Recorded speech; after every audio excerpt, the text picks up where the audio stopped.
All right, let's dive into the Vijayanagara Empire. Yeah. I've been looking at these sources, and wow, they weren't just powerful. They were a cultural powerhouse.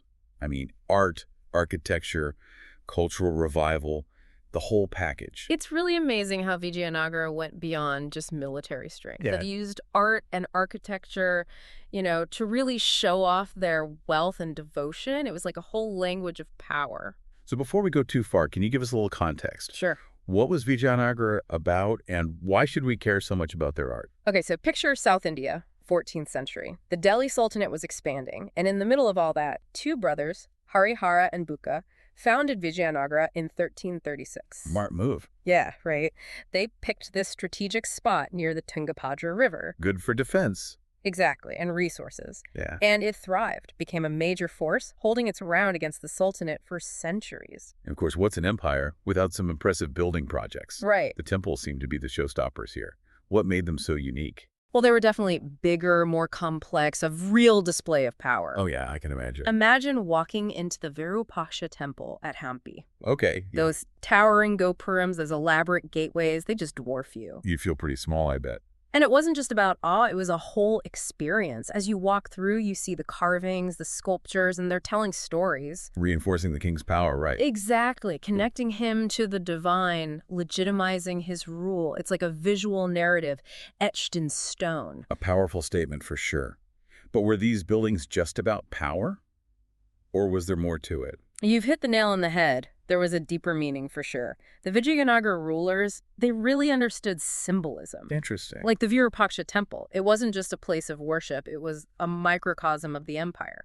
You had the central axis symbolizing the king's connection to the divine, and then radiating outwards, showing his control over the land and people. Wow. So every little detail, every carving had a meaning. Absolutely. It was all planned to show the king's authority and the empire's cosmic order. It's like they were creating a whole visual language of power. Exactly. We've talked about these massive temples and their messages, but I've also heard about the revival of older South Indian traditions. Yeah. Were they just copying, or did they put their own spin on things? That's where things get exciting. They weren't just preserving the past, they were reinterpreting it. It was like a cultural remix, drawing inspiration from the Chalukyas, the Hoysalas, even the Pandyas, but blending it all into something uniquely Vijayanagara. So they were kind of like cultural DJs, taking those classics and remixing them for a new audience. But how did this play out in their architecture? Got any examples? Oh, absolutely. Take a look at the Lotus Mahal Palace. Okay. You see these Islamic-inspired arches blended with a traditional Hindu dome, a real blend of cultural influences. Shows how open they were to new ideas while staying true to their traditions. Very cool. Now, what about sculptures? I've heard the Vijayanagara bronze sculptures are something else. They are. And they developed a style all their own. We're not talking about stiff figures. These bronzes are full of movement, emotion. Gods and goddesses with multiple limbs, dynamic poses, intricate details. I bet they were mind-blowing at the time. They were masters of the lost wax casting technique. It let them create such intricate, delicate forms. Wow. And they didn't skimp on the materials either, right? Not at all. They used high-quality metals, even alloys, to get specific colors and textures. This wasn't just about aesthetics. It was about imbuing the sculptures with a sense of sacred power, making them worthy receptacles for the divine.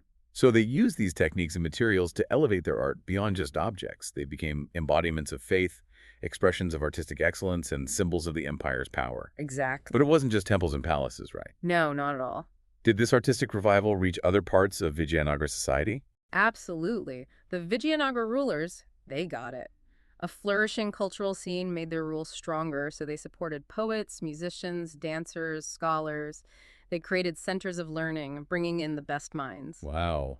Like a full-blown renaissance. Think about the court of Krishna Deva Raya, the golden age of Vijayanagara. It was a hub of activity. You had poets writing epics in Telugu and Sanskrit, musicians playing complex ragas, dancers with their amazing movements. Sounds incredible. Yeah. But how did everyday people experience all of this? Was it something everyone could enjoy? That's a great question. It deserves a deeper dive. While those grand temples and palaces were impressive, Vijayanagara was a hierarchical society. Access to art and culture, well, it wasn't always equal. Let's explore that further after a quick break. Vijayanagara's art scene, it wasn't all about those grand temples and palaces. Right, right. And we were talking about, how accessible all this incredible art was to the everyday folks in Vijayanagara. Yeah, it was a hierarchical society. Access to all this cultural wealth wasn't, exactly equal. So let's talk about that. We have this huge boom in art and culture, but who really benefited the most from it? Well, the elite, they had the best access, of course.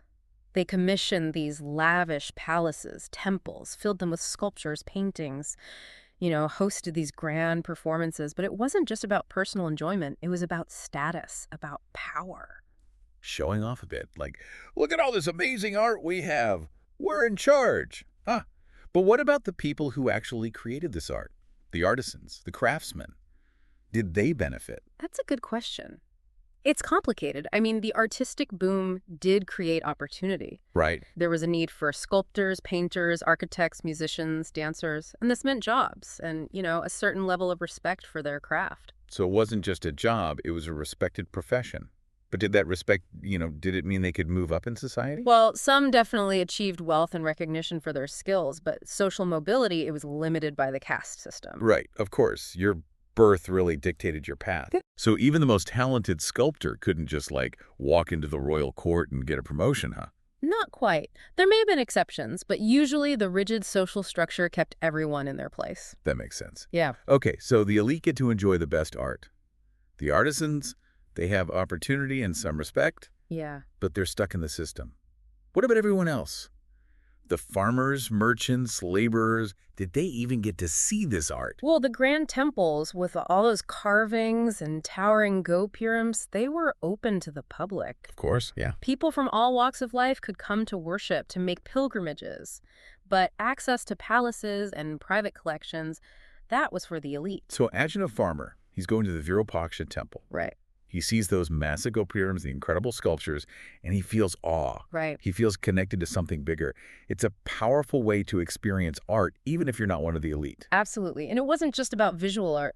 Literature, music, dance, they were thriving. Oh, yeah, of course. You had street performances, storytelling, religious festivals. People could engage with culture no matter what their social standing was. So the elite had the most extravagant expressions of art. But there's this whole cultural energy running through every level of society. It makes you think, how did all this impact the empire's economy? Did it just drain their resources, or was there some economic benefit? That's a great point, and it ties back into how Vijayanagara used art strategically. They were smart, weren't they? They understood that a strong cultural scene could actually help the economy. So it wasn't just about looking good, it was about making money, too. Yeah. How did they do that? Think about those temples again. Okay. They weren't just religious centers, they were economic hubs. Oh, Pilgrims came from all over, they brought goods, they made donations, trade flourished around the temple complexes. The temples themselves became major landowners. They controlled agricultural land, they collected revenue. Like ancient tourism, bringing in people and money. But did this benefit everyone equally? That's a good question.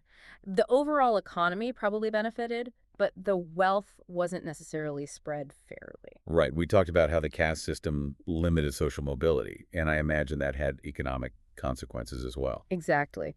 So while those merchants and artisans connected to the temples, they probably prospered. But others, perhaps, not so much.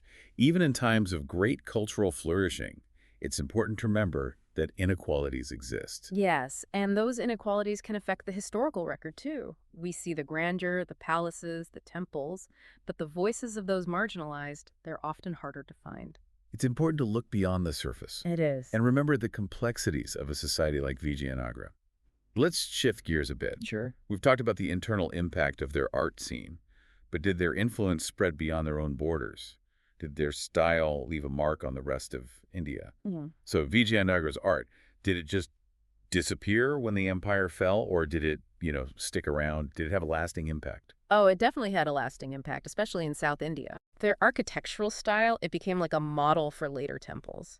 Oh, really? Yeah, even today you can see those Vijayanagara influences. Ah, that's interesting. Those tall gopurams, the carvings, the spacious mandapas, it all goes back to Vijayanagara. So they really set a trend, huh? Yeah. a timeless classic. But it wasn't just architecture. Right. I remember those bronze sculptures? Oh, yeah. Those were a mess. Vijayanagara style, the poses, the details, the high-quality bronze. It was Yeah. very influential. Those techniques, that artistic vision, it continued on in South Indian sculpture for centuries. Wow. So they really shaped the artistic landscape. But did it stay just in South India? No, it spread further. We talked about how their style influenced other Hindu rulers Mm-hmm. in the Deccan, central India. Yeah. Places like Hampi became these centers of cultural exchange. Artists, scholars, pilgrims coming from everywhere spreading those ideas. So it's like this ripple effect, Vijayanagara style spreading outward. Yes. Now, we've talked about Persian and Southeast Asian influences in their architecture. Was it a two-way street? Did Vijayanagara pick up things from other cultures too? Definitely. The Vijayanagara rulers, they were practical. Yeah. They knew that trade and diplomacy were important. Of course, keeps the empire running smoothly. And this openness to the world brought economic benefits and new artistic ideas. So they weren't just exporting their style, they were taking in new things too. Exactly. It shows a level of sophistication, a willingness to adapt. It challenges that idea of Vijayanagara just promoting a strict Hindu identity. Right. Their art tells a more complex story. Yes, a story of cultural exchange, adaptation, a recognition that the world is interconnected. So fascinating. Then, But why should we care about Vijayanagara's art today? I mean, it's been so long since the empire fell. What's the relevance for us now? it gives us a glimpse into a key period in Indian history. Yeah. We can see how art and architecture were used to shape ideas of power, to make rulers seem legitimate, to create a cultural identity. Right, right. And these are themes that we see throughout history, even today. So it's not just about pretty buildings or sculptures. It's about understanding how art can be this powerful tool, Yes. a way to communicate ideas, to shape how we think, to influence history. And on a practical level, Vijayanagara's legacy still inspires people today. Oh, yeah, bet. Artists, architects, historians. The ruins at Hampi, they're a UNESCO World Heritage Site. People come from all over to see them. That's amazing, the power of art, how it can last for centuries. Exactly. So as we finish up, I hope you have a better appreciation for Vijayanagara's art I, too, definitely. and the huge impact it had on India's culture. It's been an incredible journey, very inspiring. Thanks for sharing your expertise. It was my pleasure. Until next time, keep exploring and keep those creative sparks alive.